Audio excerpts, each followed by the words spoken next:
Assalamualaikum warahmatullahi wabarakatuh. Perkenalkan, nama saya Nur Ramadhani Oktaviani dengan NIM C1C023047. Di sini saya akan menjelaskan materi tentang perpajakan 1 mengenai SPT dan SSP. Langsung saja kita masuki ke materi yang pertama, yaitu pengertian SPT. Jadi SPT yaitu adalah surat pemberitahuan yang dimana surat yang oleh wajib pajak digunakan untuk melaporkan perhitungan dan atau untuk pembayaran pajak, objek pajak dan atau bukan objek pajak, dan atau harta dan kewajiban sesuai dengan ketentuan peraturan perundang-undangan perpajakan.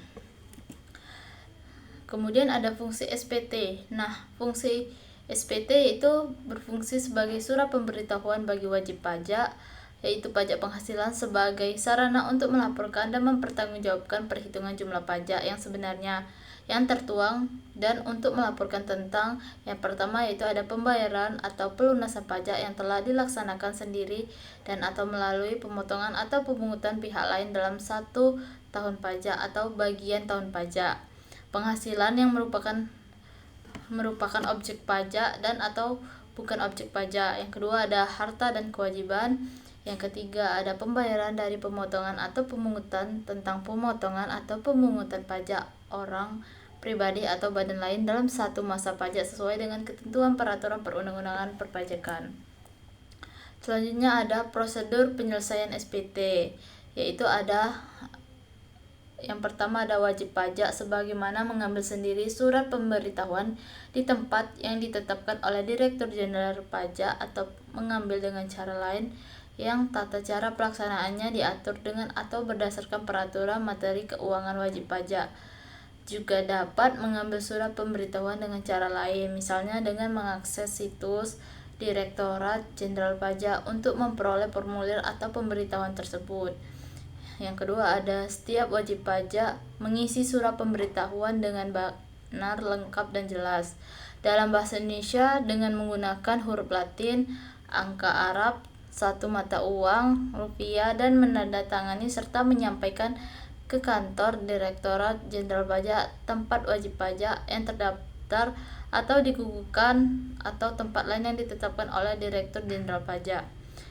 Nah, wajib pajak yang telah mendapatkan izin materi keuangan untuk menyelenggarakan pembukaan dengan menggunakan bahasa asing dan mata uang selain rupiah wajib menyampaikan surat pemberitahuan dalam bahasa Indonesia dengan menggunakan satuan mata uang selain rupiah yang diizinkan.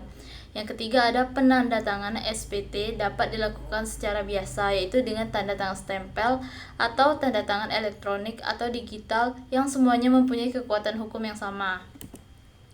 Selanjutnya ada jenis SPT. Nah, secara garis besar SPT dibedakan menjadi dua, yaitu yang pertama ada surat pemberitahuan masa, adalah surat pemberitahuan untuk suatu masa pajak. Yang kedua ada surat pemberitahuan tahunan, yaitu adalah surat pemberitahuan untuk satuan tahun pajak atau bagian tahun pajak. SPT tersebut meliputi yang pertama ada SPT tahun pajak penghasilan.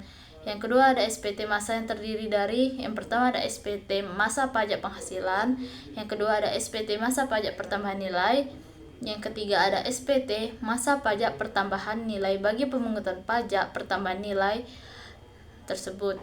Yang SPT itu juga dapat berbentuk yang pertama ada formulir kertas yaitu hard copy, yang kedua ada dokumen elektronik. Nah, ada batas waktu penyampaian SPT, yaitu untuk surat pemberitahuan masa paling lama 20 hari setelah akhir masa pajak, khususnya surat pemberitahuan masa pajak pertambahan nilai yang disampaikan paling lama akhir bulan berikutnya setelah berakhirnya masa pajak.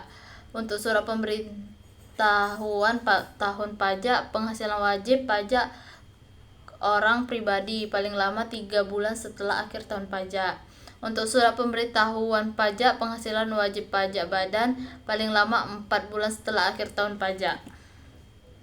Kita masuki ke materi selanjutnya, yaitu tentang pengertian SSP.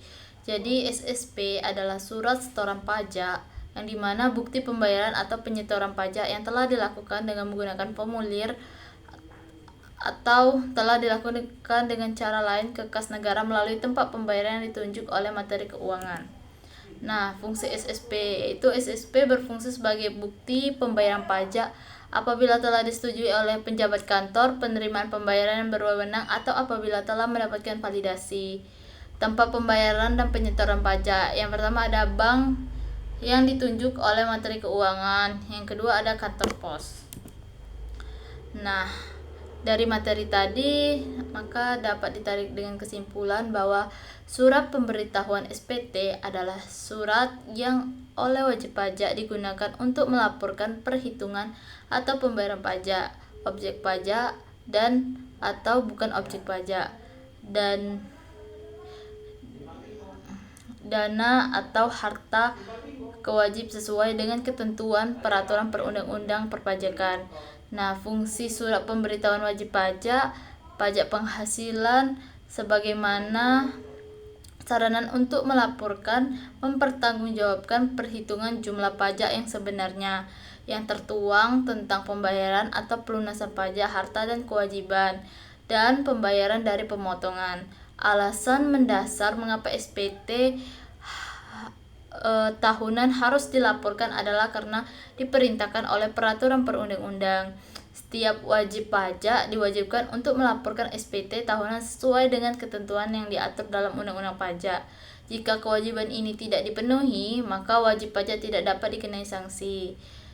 Sedangkan SPP atau surat setoran pajak merupakan bukti pembayaran atau penyetoran pajak yang telah dilakukan dengan menggunakan formulir atau telah dilakukan dengan cara lain ke kas negara melalui tempat pembayaran yang ditunjuk oleh Menteri Keuangan. SSP berfungsi sebagai bukti pembayaran pajak apabila telah disetujui oleh penjabat kantor penerimaan pembayaran yang berwenang apabila telah mendapatkan validasi.